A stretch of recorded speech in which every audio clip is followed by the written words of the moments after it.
Kapacheros! Welcome back to our channel. So right now, we are back with a new video. So since naka-lockdown pa rin tayo, naka-enhanced community quarantine, and wala pa tayong mga gala or lakad. So ngayon, ang papakita ko muna sa inyo is paano tayo magluluto ng mga madadali lang lutuin sa pang-araw-araw nating pangangailangan. So ang lulutuin natin ngayon is a fish escabeche. So sa mga hindi nakakaalam kung ano po yun, this is a kind of sweet and sour recipe ng fish.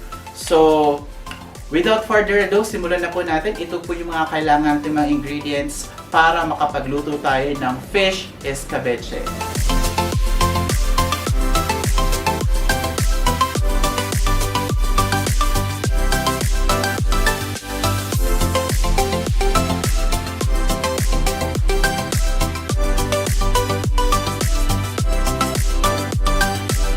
Fish, kahit anong klaseng fish naman pwede. So around mga 2 to 3 pieces ng fish, red and green bell pepper, carrot,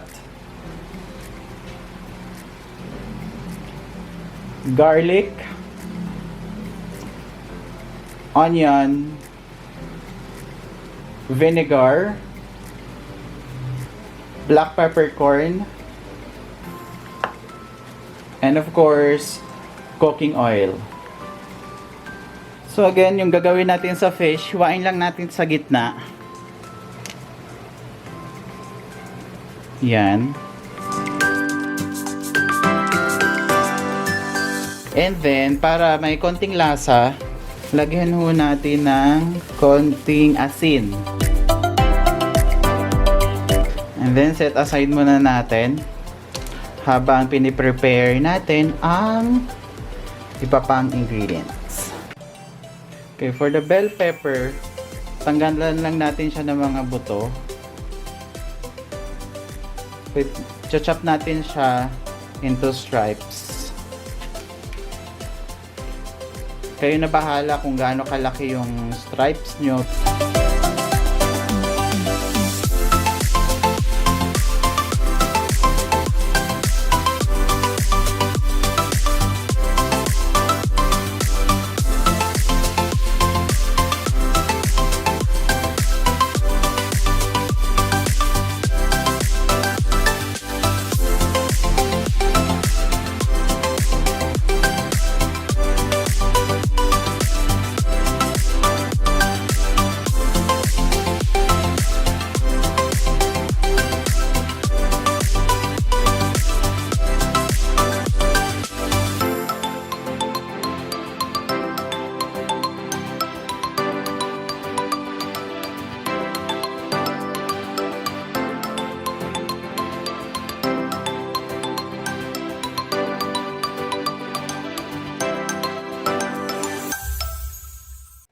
Okay guys, so tapos na natin ma-prepare yung mga ingredients. So right now, start na tayong magluto. So step 1, kailangan lang natin prituhin yung fish.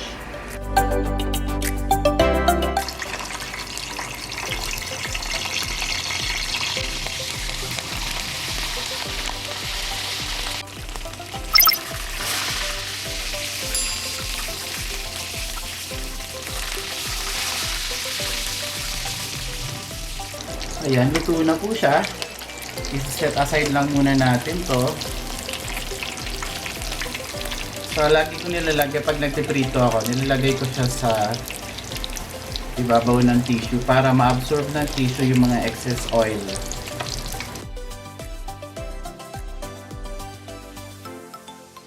Ayan, so set aside muna natin. Gawin na natin yung 1 cup vinegar. Gawin na po natin yung sugar, garlic,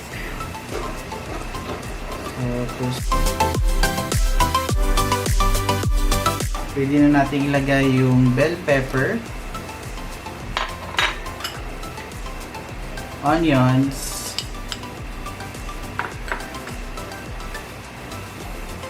and then yung carrots natin.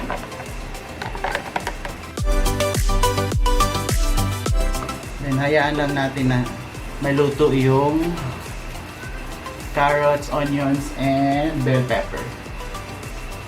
Lagyan natin ng konting sugar pa kasi so iba kasi guys, nilalagyan nila ng pampalapot. Pwedeng cornstarch.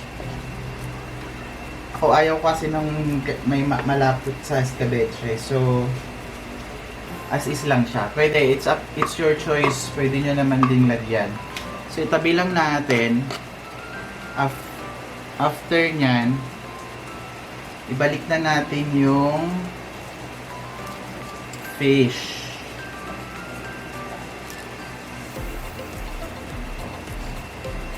Yan. Diyan yung fish.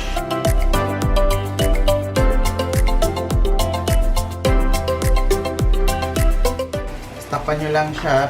Lutuin lang natin siya for around 2 minutes.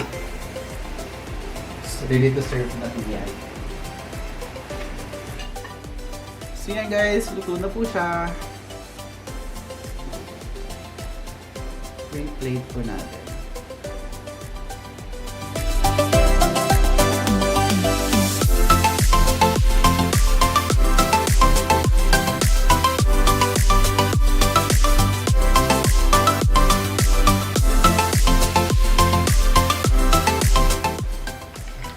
So yan na guys, yung fish escabeche po natin or sweet and sour fish dish.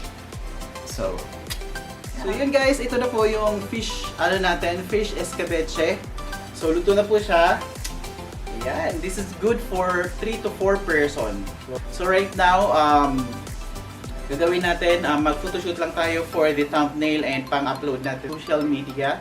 So, there we go!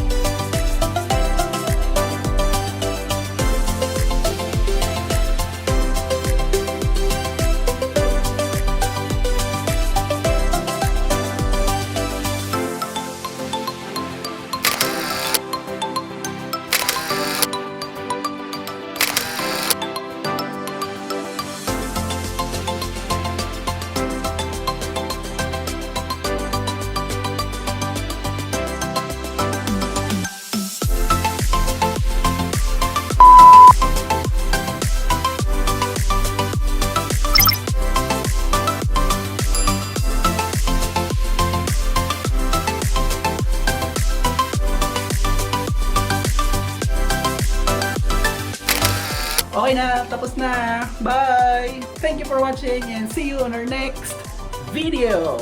Bye!